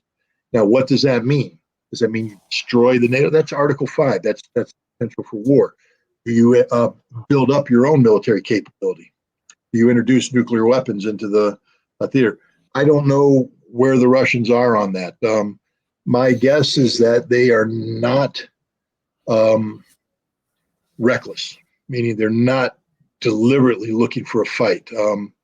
So I don't imagine that this would be an automatic trigger for war, but it brings us very close to the point. And again, I point to Ukraine, and I point to the example that's being set. And Finland needs to understand that if the Russian bear decides to swat it, it's not going to be a little love tap. They're going to take you off the face of the earth, not with nuclear weapons, with conventional weapons. They're going to destroy your pathetic little country. You will have nothing left. Nothing. They will wipe you out. And they'll do the same to Sweden. And so I don't know what these nations think. They should all be praying and sacrificing goats and sheep to Erdogan for creating a situation that slow rolls their membership application. He Stoltenberg did his cute little trick where he brought all three together, memorandum of understanding. We all agree that terrorism's a bad thing, and we won't support Kurdish terrorism. And yes. Now we're going to sign the protocols of admission. And look, it's all going there. And Erdogan's going, that's all fine, but I need 76 heads on a platter delivered to Turkey before my parliament votes. Well, you're not getting them. Then my parliament's going to reject your membership. And they are. The Turkish parliament's not going to allow this to happen. Sweden, Finland will not be NATO members anytime soon. It's an impossible situation because by law, their hands are tied. I mean, even if the Finnish and Swedish politicians wanted to turn these people over, they can't, because this isn't a political question; it's a legal question. Some of these people are citizens of Sweden and Finland, so they can't be extradited. Others are political prisoners, people charged with political crimes. Under the European conventions, you can't extradite them either. You can't extradite a political criminal, and you can't extradite anybody that's going to be subject to repression. You know damn well what's going to happen to the Kurds when they arrive in Turkey. Okay, they're not going to be given wonderful treatment. They're going to be treated like terrorists, which means probably tortured, definitely abused in prison, probably executed. So there's no way that the Finland and Sweden or Europe could allow this extradition to occur ever. And as long as Turkey insists that this is a precondition to their supporting membership, Finland and Sweden will never be NATO members. And if I were a citizen of Sweden, I would hang up Erdogan's portrait and give a toast to him every night because he saved you. He saved you from the stupidity of your leaders who are about to commit national suicide in the name of NATO. I got another question. For Black being on the board of Burisma. Another spook. Sorry, my voice going out there. We've got Uncovered now, and I waited to verify these stories because when they first came out, okay, let's see if this is true. But there are dozens of biolabs in Ukraine that were doing gain of function research on a plethora of nasty pathogens and plans that Russia has uncovered. I'm not in the US, so I don't really see the media in there. Have they touched on this? Are Americans conscious of the fact that there are biolabs doing gain of function research in Ukraine led by the United States? No, this is written off as Russian propaganda. At some point in time, let's just assume, let's give Russia the benefit of the doubt right now, meaning that they haven't fabricated these documents. These are the genuine deal, that they've captured them and they've done a faithful analysis of the content of these documents. And I have every reason to believe that that is the case. This is the kind of scandal that congressional inquiries were designed to address. And the fact that Congress is silent on this is stunning.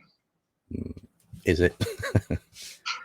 Well, the fact that the American people, well, it is to somebody who still believes in his country and his government and the way it should work. I mean, and I don't think it's funny. That's not why I'm laughing. I know why you're laughing, because it's sort of naive of me to say something like that. But well, it's like you're saying what ought to be rather than what is. Yeah, it ought to be talking. But in the name of Russophobia, no, the Congress will never investigate something that puts the United States in a bad light. I think everybody's busily trying to classify this stuff too. It's amazing. Again, it's hard to confirm aspects of the story, but when you have the Ukrainian government apparently issuing orders to purge information to wipe it off, to eliminate it. And the United States is classifying it as it's being purged, making it difficult for American citizens to gain access to what was once unclassified information. Didn't Victoria Nuland screw up and sort of admit it when she was talking to, I think she was talking to Congress or a hearing about the biolabs? I mean, sometimes these neocons just say it like, oh, yeah, well, we did that. She talked about biological research. But, first of all, I don't think Victoria Nuland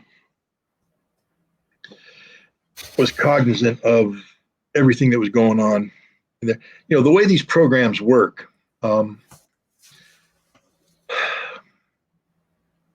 they become sort of a rubber stamp. Under the cooperative threat reduction, you have a lot of defense contractors who write these contracts. So there's money allocated for this.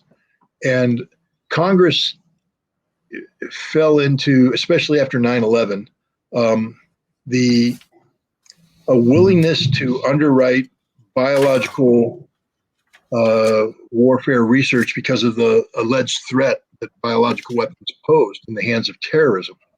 And so the anthrax timeline. Well, so going over Wade Dietrich Ames shenanigans that happened with gain-of-function research on anthrax throughout the 90s, and then some of it ended up in letter 2000. So what you see is a lot of one of the easiest ways to get money approved from Congress for cooperative threat reduction was to talk about biological research, defensive biological warfare research. And there's a fine line, in fact, no line between defensive biological warfare research and offensive biological warfare research. It's the same thing. It's just a matter of scale. Defense, you're doing small scale. But once you learn how to make this stuff, once you've isolated the pathogens and you can reproduce them and weaponize them in small scale, it's not that hard to make the leap to the big stuff. So there's no difference between the two. The United States has always played games in this. We do that here. For instance, you talk about the anthrax. The anthrax that was used after 9/11 in the letters was produced at Dugway, Utah, as part of this defensive biological warfare, training programs. How do you train people to operate in a live agent environment if you don't have live agent? How do you get the War Department? How do you get to make sure that the various filters can filter out, dry powdered anthrax, enhanced with silicon or whatever. So you have to test it. So they call it defensive. But again, we would never have allowed the Iraqis to have a defensive biological warfare program. We went in there and it was a joke. Charles Dulfer, who's an American who was the deputy who became the head, ran the CIA's program, wrote up afterwards. And, I was involved in the inspections. We'd go to the to Iraqi intelligence service places. They had labs, forensic labs that were there to investigate crimes. But the forensic lab had certain capabilities in terms of biological research that we said could be used in weapons programs, therefore could never be allowed. That means that every police department in America should be banned because they have a forensic investigation capability. Mobile weapons labs. They were hydrogen generation. But the thing is, we've been hypocrites about this forever. We pretend that we're allowed to do it because we're the good guys. You have to trust us. We're the good guys. The one thing we're learning about Ukraine is we're not the good guys. We're the bad guys. We're the really, really bad guys. We're the kind of guys that the world should be afraid of, bad guys. And this is why Congress needs to step in, because it's not about necessarily, it should be about making sure that the U.S. population knows how its taxpayer money is being spent.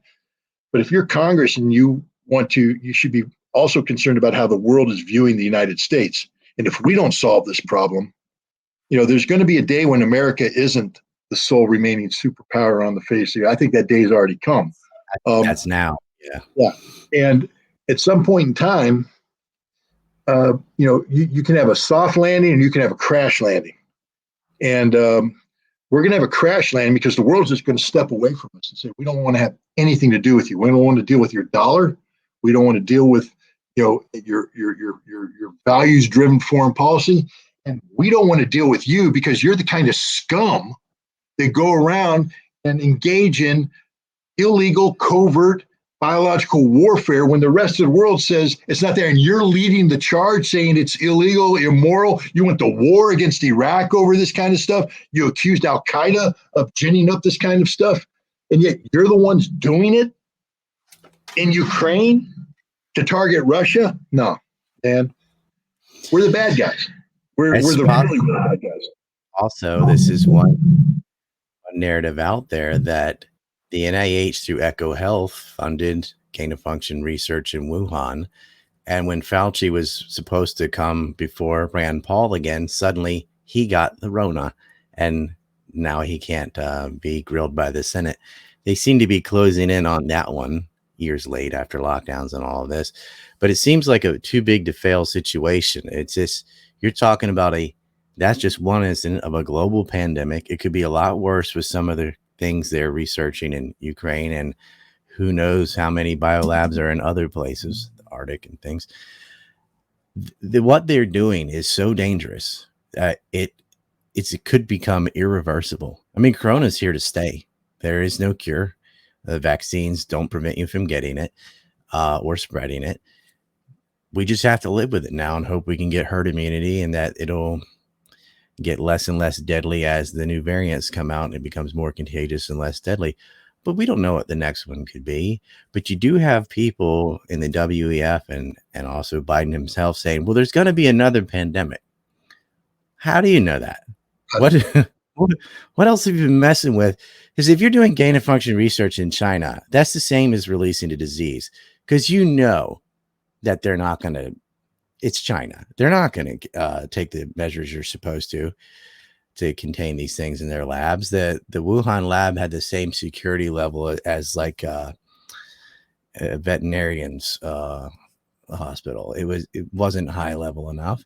They knew that was going to get out.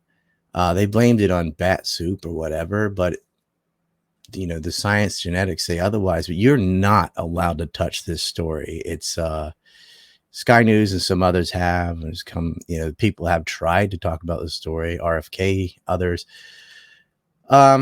It's hard to know about what's verified or not because you're not allowed to have dialogue about it. This is one of the things with the mainstream media, just like Hunter's laptop. They just decided, nope, that's Russian disinfo. Oops, no, it wasn't. But after the oops, no, it wasn't, there's no, okay, then how was he compromised? There's no depth to the story, right? If you write about it on Twitter or anywhere else, you're going to get banned. Yeah. If you repeated the Russians have published documents that purport to be genuine American documents from these biological labs in Ukraine. If I were still on Twitter and I simply took this image and retweeted it, I could be banned for disinformation, although I'm publishing literally the truth. The truth. There's no doubt that what the Russians are saying about what the U.S. funded labs were doing in Ukraine is true. In my mind, there's literally no doubt. And it should be enough for Congress to say, we need to get to the bottom of this. I mean, were we really carrying out investigations in how to use ticks as a vector for the spreading of various diseases that are genetically modified only to deal with Russian populations? Slavic, avian bird. Yeah. So what? Again, if this is true, we're the bad guys. We're the worst. We're the worst of the worst. Because, as you pointed out, you can't control biology. I mean, that's the one thing people need to understand. And if it gets unleashed in the wild, and because it's been developed in secrecy, there isn't a vaccine protocol. There isn't. It's just going to go like wildfire, and millions of people are going to die, maybe more. this is the kind of, I mean, this is the kind of crimes that, we used to condemn nations for. This is why Nazi Germany no longer exists. This is why Imperial Japan no longer exists. And I have to tell you, if the United States is guilty of this, maybe we shouldn't exist anymore, because there's something fundamentally wrong with us as a nation if we can't self-correct. Every government makes mistakes. Every government has programs that get crazy. The thing that makes a country remarkable is its ability to self-police.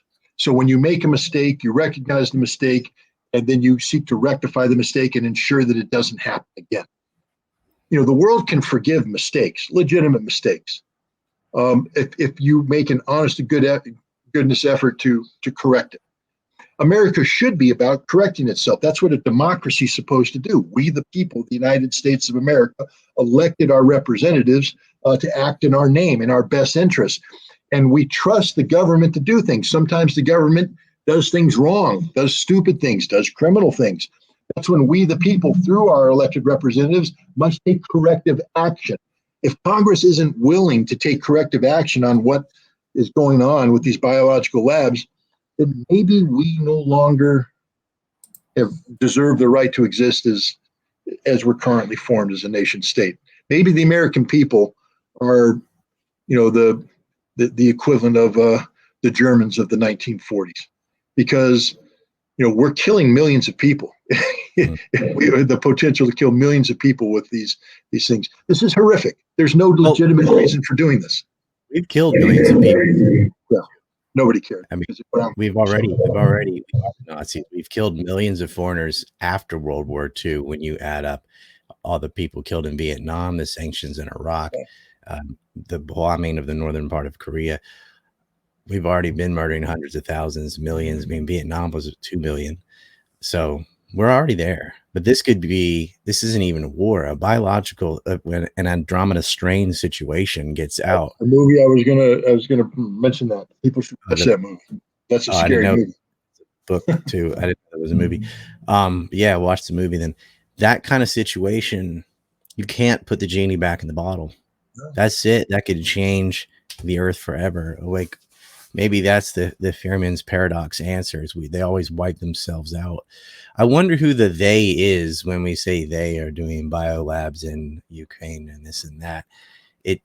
There seems to be outside large commercial forces there, not just the Congress. I don't think that's the one thing that surprised me in all of this, to be honest, was the and maybe it shouldn't have, but the degree to which I'm used to it, maybe because I'm more of a conventional. When I say conventional, a rockets, a guns, a helicopters, an airplane kind of guy.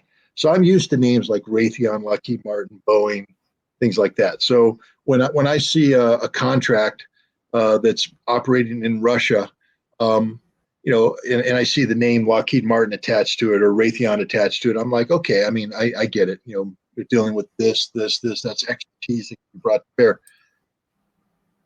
But there's some pharmaceutical companies involved in this, and some shady pharmaceutical companies involved in this.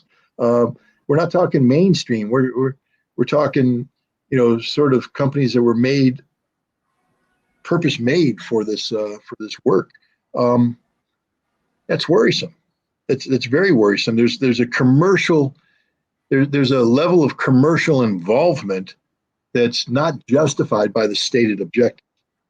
We're supposed to go into Ukraine and help control a Soviet-era biological warfare program by eliminating the pathogens and gainfully employing the scientists so that they don't take their trade secrets elsewhere. That's the legitimate reason for doing this, and I support that. But now, because it's you can cookie cutter these contracts, because understand, for every biolab you have there's a contract that somebody writes the government lets a proposal and companies bid on this to meet these requirements, and they align capabilities to deal with that situation. And so for each one of these labs, there's a contract that's attached to capability. And it seems to me that they had more money than they knew what to do with. They were just basically replicating these labs and getting more and more crazy in their research objectives. There's no reason for us to be doing the kind of things we were doing in Ukraine. There's no legitimate reason whatsoever, none.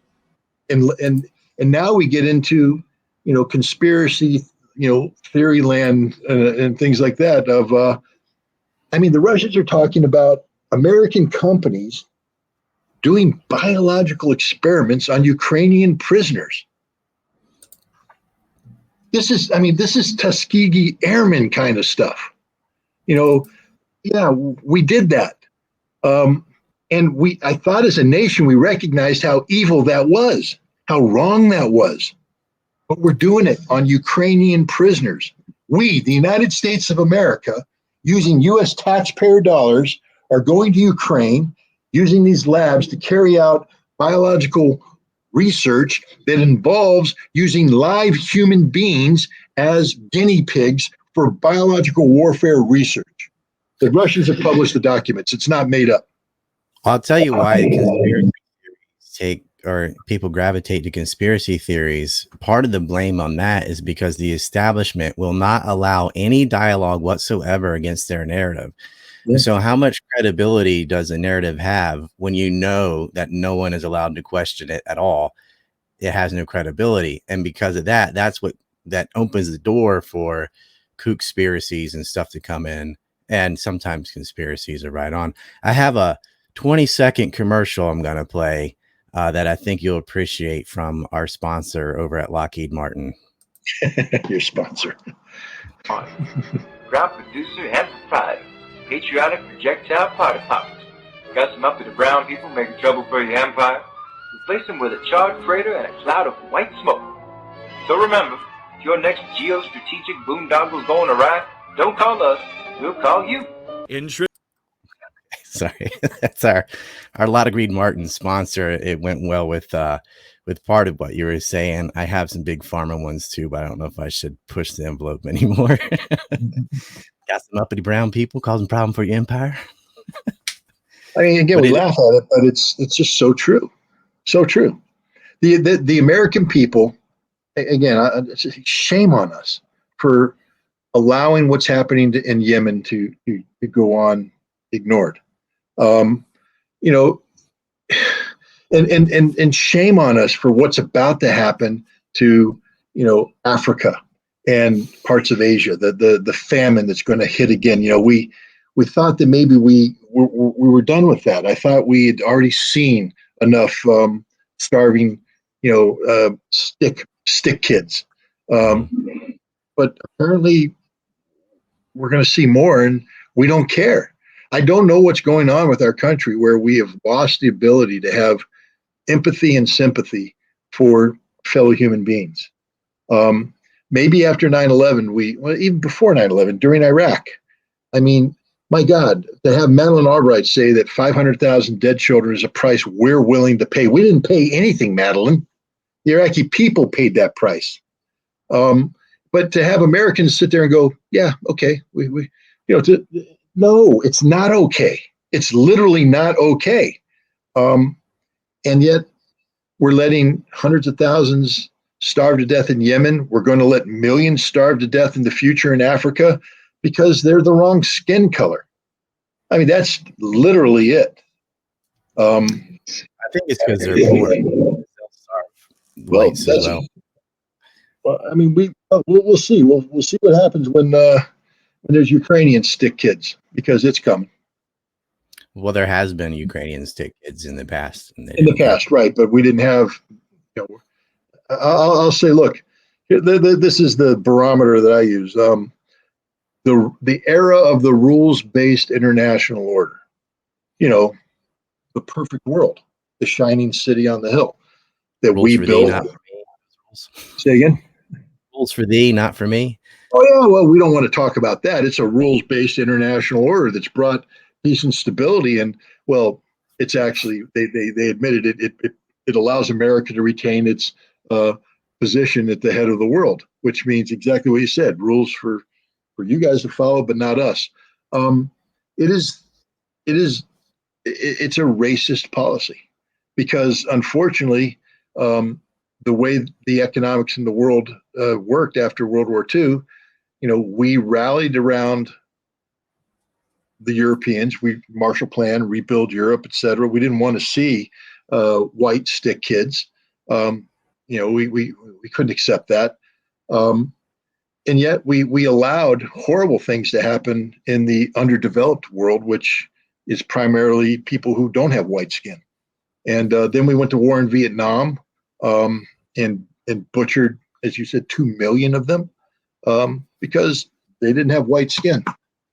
We'll see. I think. Go ahead. They rebuilt. There's Japan who are non-white. There were white stick kids from Reconstruction in the South after the Civil War. Right, but that wasn't the rules-based international order. I'm talking strictly post-1945. Yeah. It doesn't seem to matter, and it's weird because in this virtue signaling world, you think, oh, there's why aren't we so concerned about Yemen? Here's starving brown babies mostly. But there's no virtue signaling on that because I think the answer of why there isn't empathy and sympathy is not because Americans are amoral monsters. It's because they're completely clueless that it's going on because we have a completely dysfunctional media. The media hides all these atrocities, and then every single war starts with a lie. None of these, babies on incubators, WMDs, whatever, go through the list, Gulf of Tonkin, you can go backward or forward.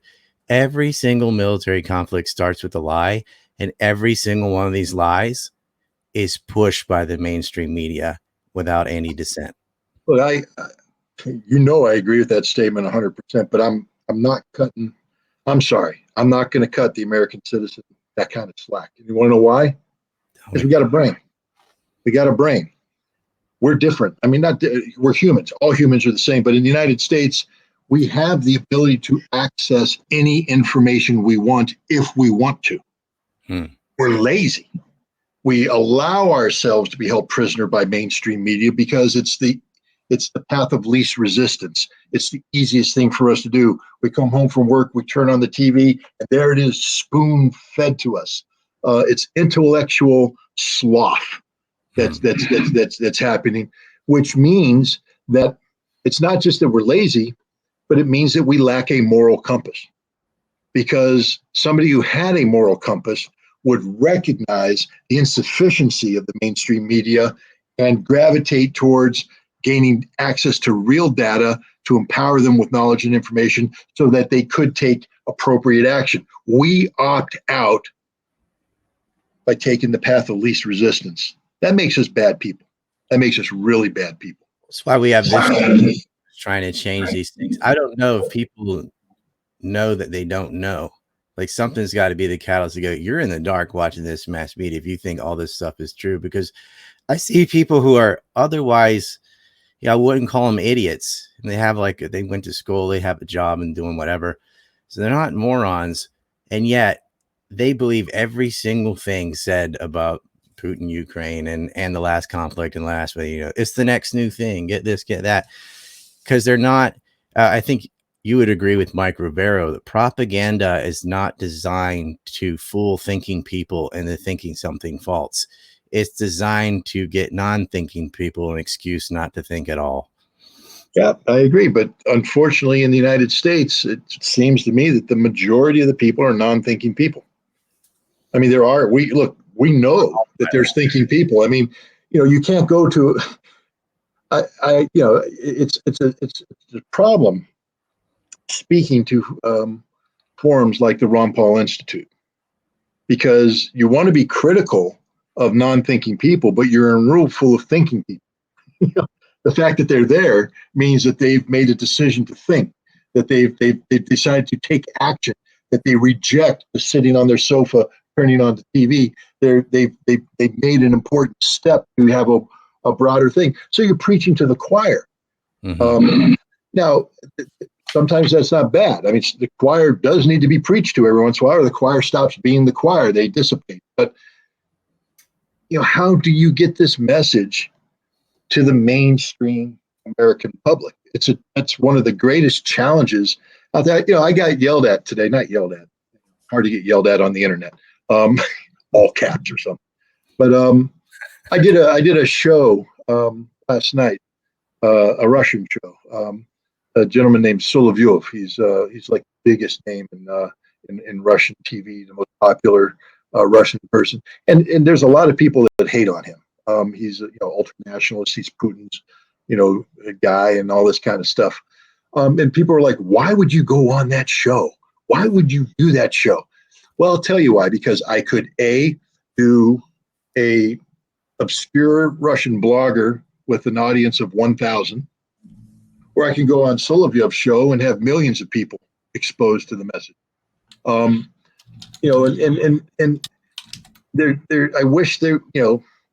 I wish people like Joe Rogan would get more plugged in. He has a tremendous following. But I think he needs to do a better job of having discussions of this nature about Ukraine.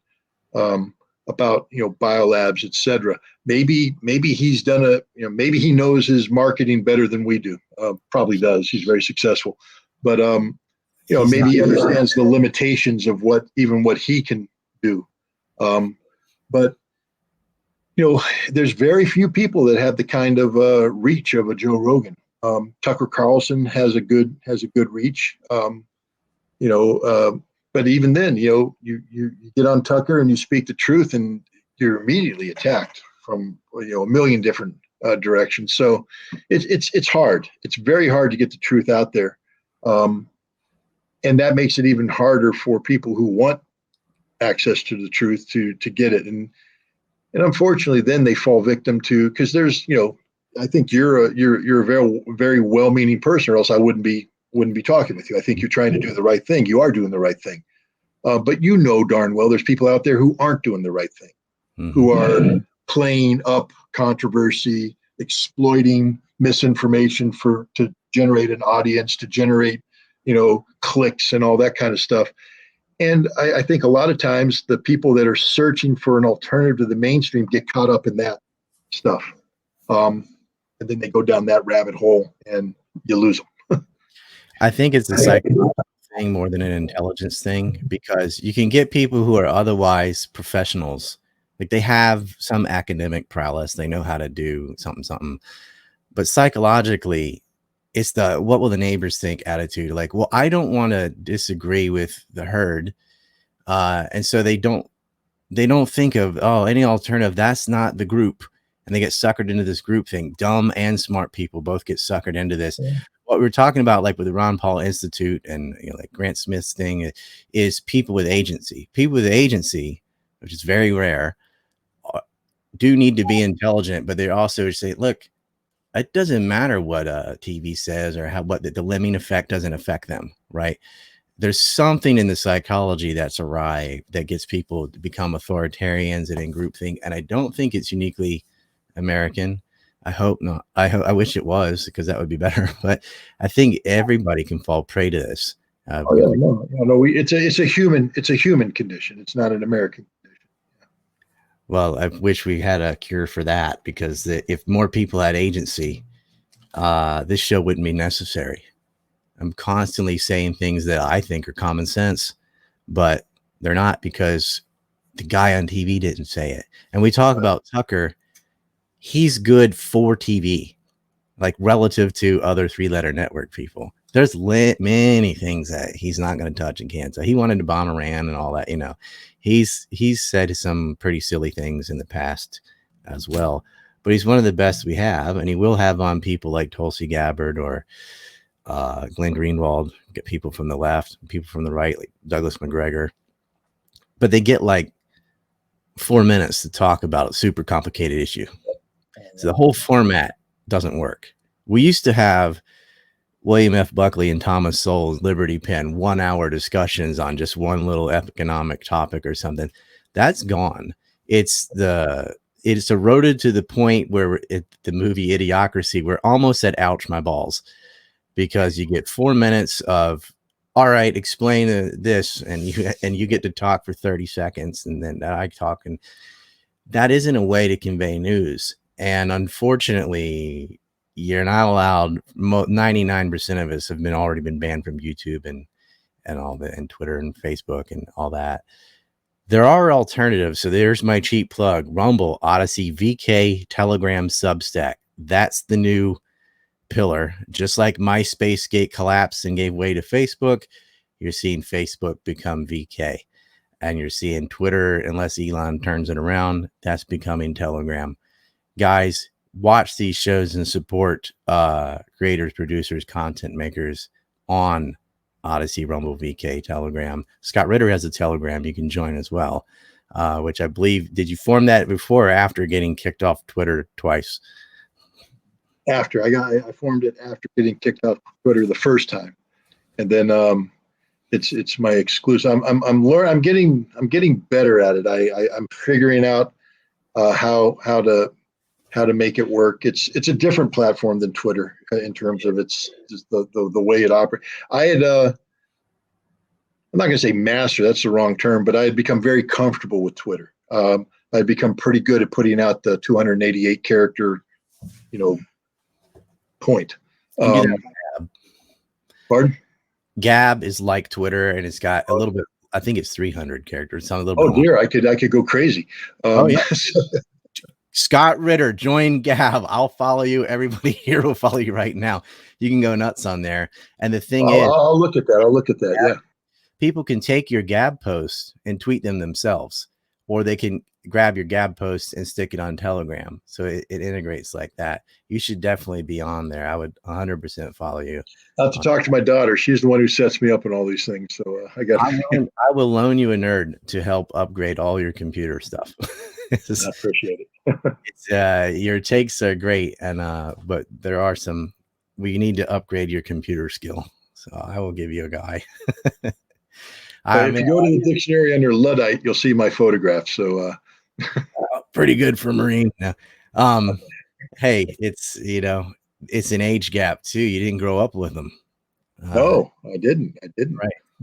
I have a hard time with them, and I was born in the 70s.